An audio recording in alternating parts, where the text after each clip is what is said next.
নমস্কার বন্ধুরা, বিজিস কিচেন ক্রিয়েশনে সবাইকে স্বাগত। কলা পাতা দিয়ে ভেটকি মাছের পাতুরি তো আপনারা অনেকেই খেয়েছেন বিয়েবাড়ি সব জায়গাতেই। তো এবার আমি আজকে আপনাদের সাথে রেসিপি শেয়ার করছি কুমড়ো পাতায় এরকম পাতুরি, ভেটকি পাতুরি। খেতে কিন্তু অসাধারণ। এক ভাতের সাথে শাকও খাওয়া হয়ে যাচ্ছে, মাছও খাওয়া যাচ্ছে, দুটো একসাথেই। তো চলুন রান্নাঘরে প্রথমে। তো এইখানে আমি ভেটকি ফিলে বাজার থেকে কাটিয়ে নিয়ে এসেছি। নর্মাল স্ট্যান্ডার্ড যে পাতুরির কাট হয়, তো দোকানদারই বলল নর্মাল কাটটাই করে দিচ্ছি, কারণ আপনারা তো বাড়িতে করবেন তার জন্য। তো তার জন্য আমি এখানে কী লাগছে, কালো সর্ষে আমি নিয়েছি 3 টেবিল স্পুন, আর এখানে সাদা সর্ষে নিয়েছি আমি 1.5 টেবিল স্পুন, মানে 1.5 চামচ, মানে 3 আর 1.5 এরকম হাফ।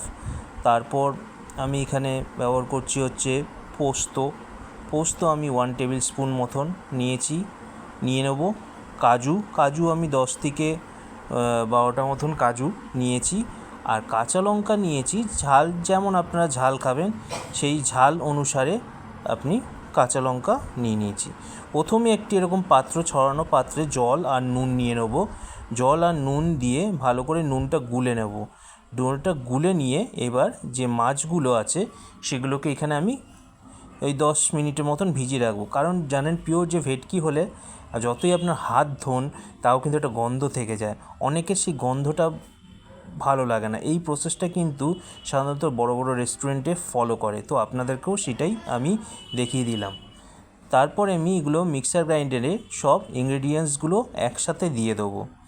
দিয়ে নুন কিন্তু অতি অবশ্যই সর্ষে বাটা, আমি যখনই কোনো রেসিপি করি আপনাদের বলি সর্ষে বাটা করলে কিন্তু নুন অতি অবশ্যই দেবেন, নালে কিন্তু তেতো হয়ে যেতে পারে। তো এইগুলো সব দিয়ে দেবো। আর জল কিন্তু আমি বিশেষ কিছু এখানে দেবো না, ওই সর্ষে যে ভিজিয়ে রেখেছিলাম যে জলটুকু দিয়ে, ওই জলটুকু দিয়ে পেস্টটা করবো। দেখতে পাচ্ছেন একটু শুকনো শুকনো টাইপের পেস্ট হয়েছে, এটাই হচ্ছে মেন।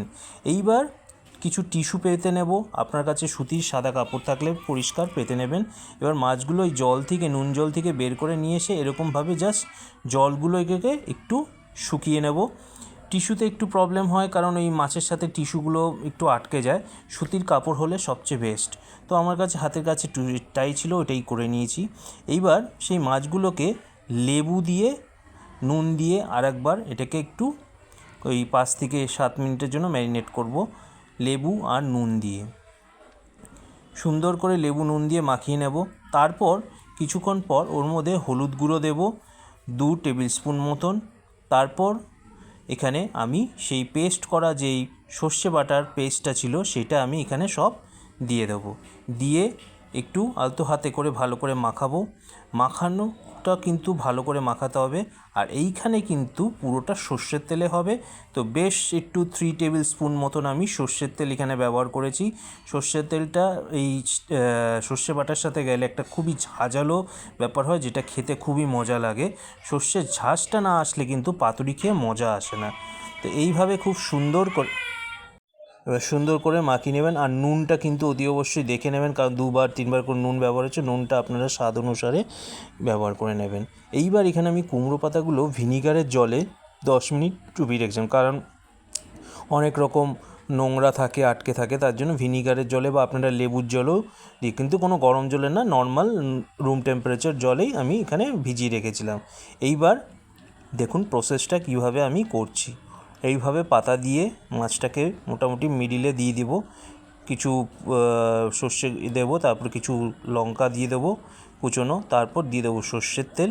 তারপর এইভাবে ফোল্ড করব, পিছনের দিকটা ভাঁজ করে দুটো সাইড, তারপর মাথার দিকটা ফোল্ড করব। এইভাবে আমি একটু মোটা টাইপের সুতো হলে খুবই ভালো হয়, মোটা টাইপের সুতো দিয়ে এইভাবে মুড়ে আমি একটা বেঁধে দেবো সুন্দর করে, যাতে না খুলে যায়। এইভাবে আরেকটা আপনাদেরকে দেখিয়ে দিচ্ছি, দেখুন কিভাবে আমি করে নিচ্ছি। আর দেখতে দেখতে প্লিজ চ্যানেলটাকে সাবস্ক্রাইব করে দেবেন, সাবস্ক্রাইবের পাশে বেল আইকনটা অতি অবশ্যই ক্লিক করবেন। আর যারা ফেসবুক থেকে দেখছেন তারা চ্যানেলটা ফলো করে, শেয়ার করে, লাইক করে দেবেন। দেখতেই পাচ্ছেন খুব সুন্দর করে আমি এইভাবে তৈরি করে নিলাম এই পাতুরির পুটলিগুলো। তো এইবার আমি একটা ফ্রাই প্যানে সামান্য একটু সর্ষের তেল দিয়ে দেবো, কারণ সামান্য একটু সর্ষের তেলে কিন্তু এগুলোকে আমি ফ্রাই করে নেব। আর বোথ সাইড যে আমি ফ্রাই করব 7-14 মিনিট, মানে এক একটা পিঠ আমি 7 মিনিট করে করব, আর অতি অবশ্যই ঢাকা দিয়ে করব, তাহলে কী হবে তাড়াতাড়ি হয়ে যাবে। আপনারা যদি ঢাকা না দিয়ে করেন তাহলে একটু সময়টা বেশি লাগবে, আর ঢাকা দিয়ে করলে একটু সময় লাগবে। প্রথমে আমি 3টে দিচ্ছি, যখনই আস্তে আস্তে এই পাতাগুলো আস্তে আস্তে চুপসে যাবে, যখন পুরো সুন্দরভাবে মাছটাও তৈরি হয়ে যাবে, পাতাগুলোও তৈরি হয়ে যাবে, রান্না হয়ে যাবে, দেখুন চুপসে যাবেন। আর তখন পাশে পাশে, আর যদি আপনাদের বেশি থাকে তো পাশে পাশে এইভাবে আমার মতন দিতে পারবেন, আর এপিট ওপিট করে পাল্টে নেবেন 7 মিনিট পর। মানে 7 মিনিট এপিটটা করবেন, ওপিটটা 7 মিনিট, তাহলেই কিন্তু একদম পারফেক্ট হয়ে যাবে। সাইড যদি কোনো কারণে একটু ফুটো হয়ে যায় তাতে কিন্তু কোনো ভয় পাবেন না, কোনো কিচ্ছু মাছ বেরিয়ে আসবে না। দেখতেই পাচ্ছেন কি সুন্দর তৈরি হয়ে গেল আমার এই কুমড়ো পাতায় ভেটকি পাতুরিটা। যদি আমার